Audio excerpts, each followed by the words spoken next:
A Igreja Católica é uma das maiores instituições religiosas e sociais do planeta.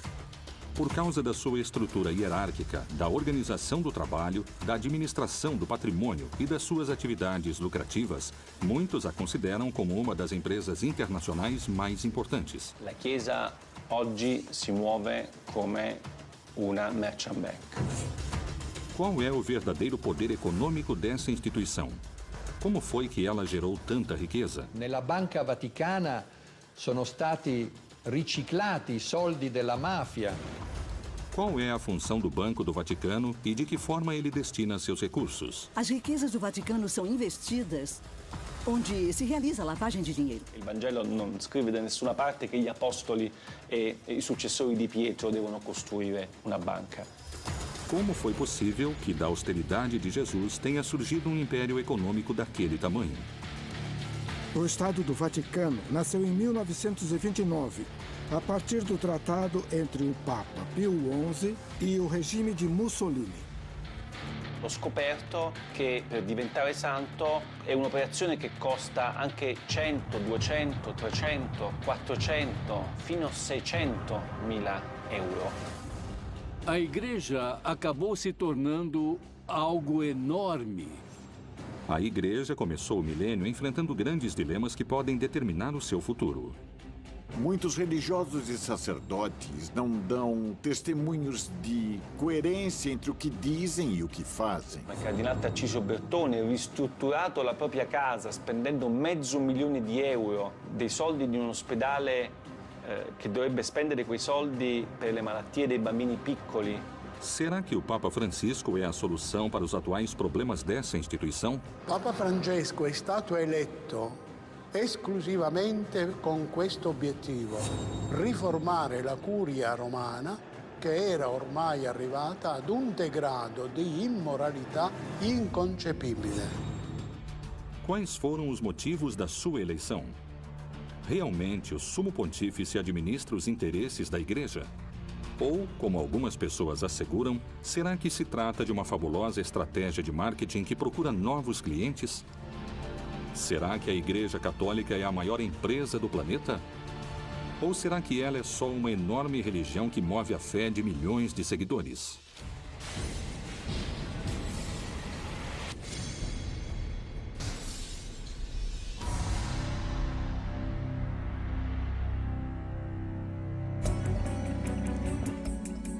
As fontes da riqueza e os ingressos monetários da Igreja são muitos e provêm de uma enorme lista de formas arrecadatórias.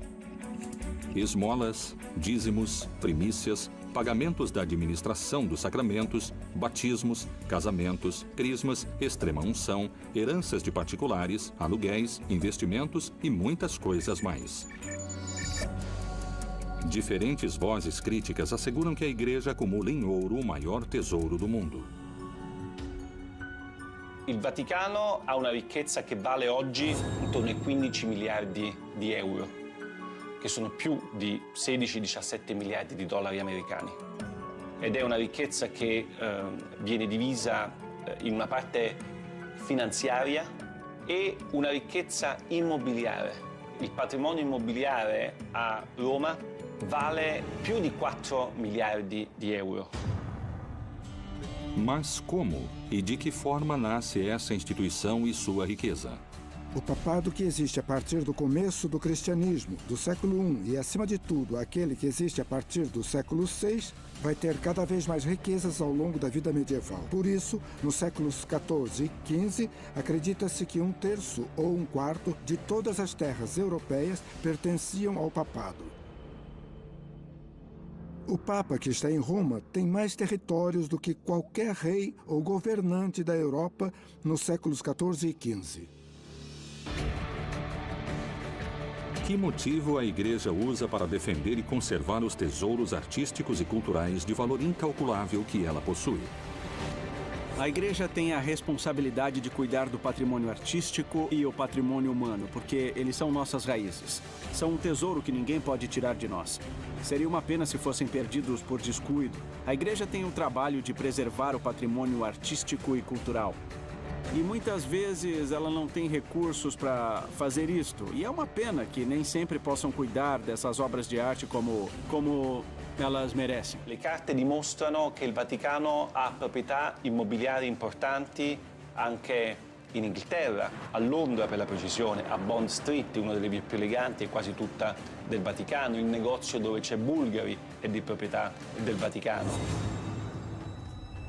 Como foi que a mensagem de unidade e de austeridade do Criador, a base da religião católica, foi se transformando em uma igreja com grandes quantidades de dinheiro e que muitos consideram ostentação?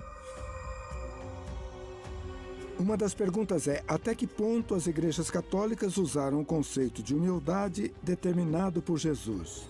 Um homem chamado Nietzsche, no seu livro intitulado O Anticristo, fala o seguinte: em toda a história da humanidade só houve um cristão, Cristo. Isso quer dizer que, se você está falando em humildade, essa mensagem não tinha sido levada em consideração. La Chiesa, per essere più umile, deve essere più povera. Anzi, deve essere povera. Deve avere uno spirito povero. Della prima beatitudine, beati i poveri in spirito. Perché deve riconoscere e vivere che tutto quello che la Chiesa possiede è un patrimonium pauperum e deve essere messo a servizio dei poveri. Desde a Roma antiga, começou a formação de uma instituição que não deixaria de somar poder religioso, político e principalmente econômico. Qual foi o plano financeiro e monetário que a Igreja desenhou para incrementar suas riquezas? Principalmente no século XV e no começo do século XVI, a Igreja permitia o perdão dos pecados se o sujeito fizesse uma doação importante para a Igreja. O sujeito que doava suas terras para a Igreja, do meu ponto de vista, fazia isso apenas por um motivo. Esse sujeito acreditava cegamente que isso lhe daria acesso ao paraíso, menos tempo no purgatório e o perdão dos seus pecados. Le vecchie signore che lasciavano in eredità tutto alla Chiesa, come diceva una mia cugina, tutto ai preti. Se fai del bene alla Chiesa nell'aldilà, ti ritrovi premiato nell'aldilà. E questo è stato una delle fonti della crescita del patrimonio degli ecclesiastici. A Igreja vai investir seu dinheiro em todo tipo de empresas e por isso constantemente vai chegar dinheiro nos bolsos de Roma. E por isso se considera que no século XX e também no XXI, o papado tem muito dinheiro. E aquilo deu origem a todo tipo de teorias, mais conspiratórias ou menos conspiratórias.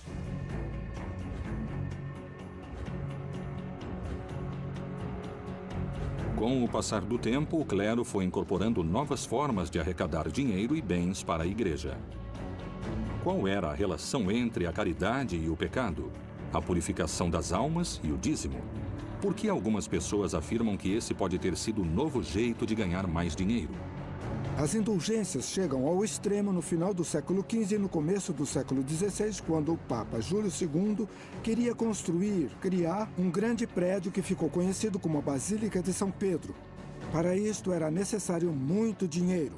Então a pessoa ia lá, pagava uma cifra determinada e com isto seus pecados, de certa forma, diminuíam. Ci sono migliaia di cause di beatificazione, c'è un ministero apposta che si occupa soltanto di questo, che fattura centinaia di migliaia di euro tutti gli anni grazie a questo incredibile business. O Papa Francisco não quer só ser bom, ele quer que as pessoas vejam que ele é bom.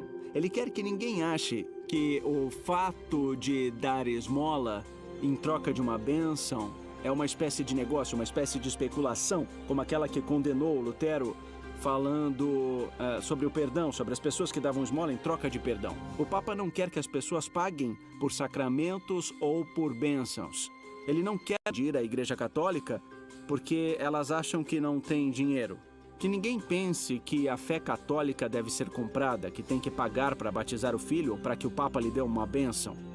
É a mesma mensagem que está no Evangelho. Jesus Cristo dizia: dai de graça o que de graça recebestes.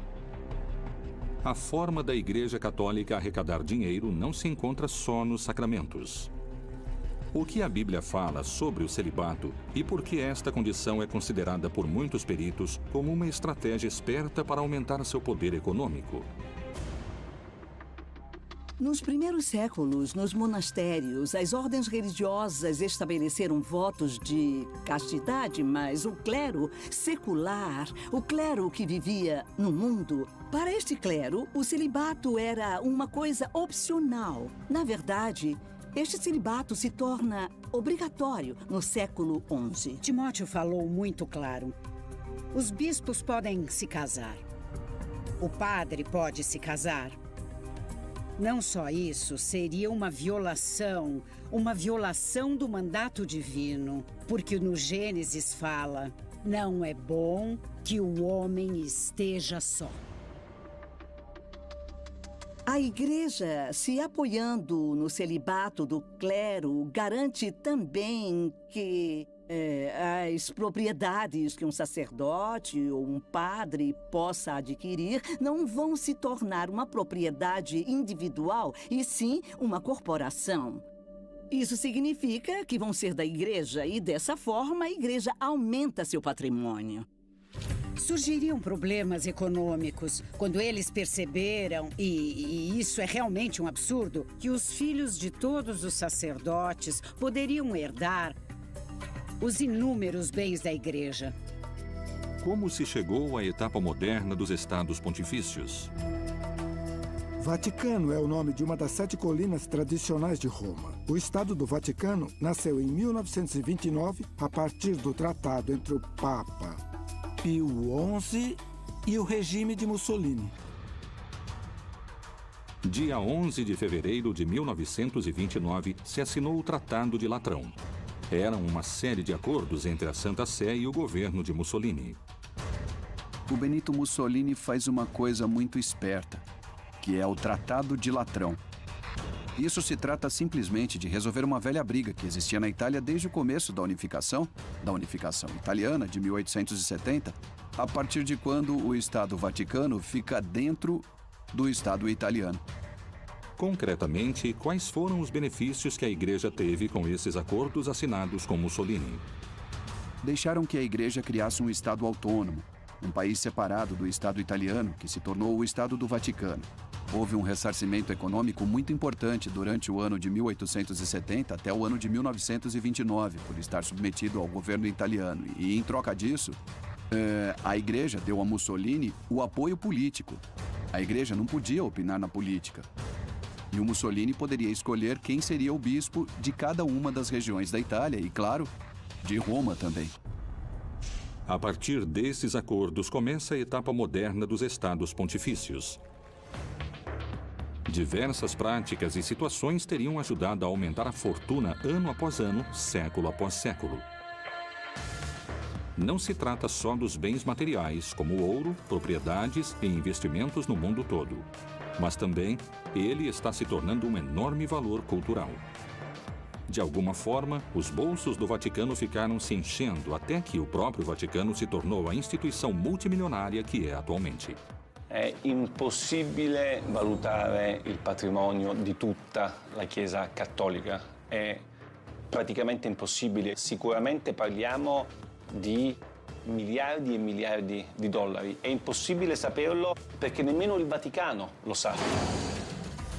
O dinheiro arrecadado pela Igreja ao redor do mundo se concentra no mesmo lugar.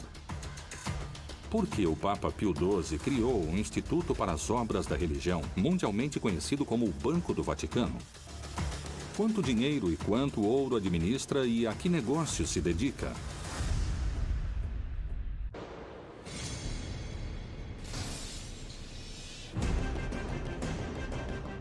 A incalculável fortuna da Igreja Católica se manteve em segredo entre os fiéis e as autoridades eclesiásticas.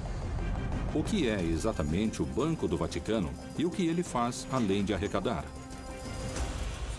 O Banco do Vaticano é uma instituição que foi criada para que as ordens religiosas, as instituições católicas, não tivessem seu patrimônio em poder de outros bancos que poderiam usar esse patrimônio para investimentos não éticos, talvez investimentos em armas ou na indústria farmacêutica especulativa, e também para facilitar as transações econômicas nos países in cui a Igreja era perseguita. Non solo, il Vaticano ha moltissimi soldi che vengono fatti da donazioni, tipo l'obolo di San Pietro, o attraverso i guadagni che sono fatti dalla sua banca, i guadagni finanziari, come lo IOR. Anche in questo caso questi soldi vengono gestiti in maniera, secondo me, piuttosto discutibile. L'obolo di San Pietro, per esempio, è una donazione che i fedeli di tutto il mondo fanno direttamente al Papa.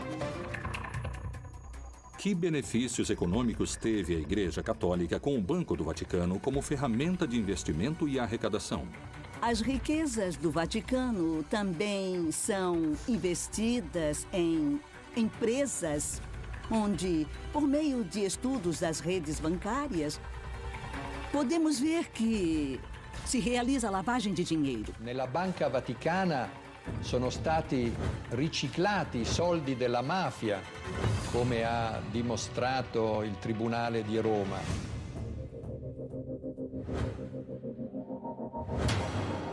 Questi soldi sono in parte stati investiti su azioni come la Pepsi Cola, come la Dow Chemical, come la Exxon. È ovvio che tutto questo senza nessuna trasparenza e senza che i cittadini italiani sapessero nulla.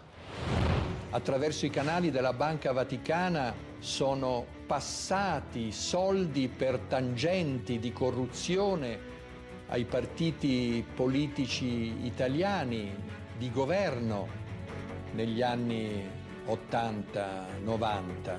Questi soldi, anche i guadagni, non vengono quasi mai dati ai poveri, ma servono, e questo non lo dico io, ma lo dice un lavoro della Commissione europea,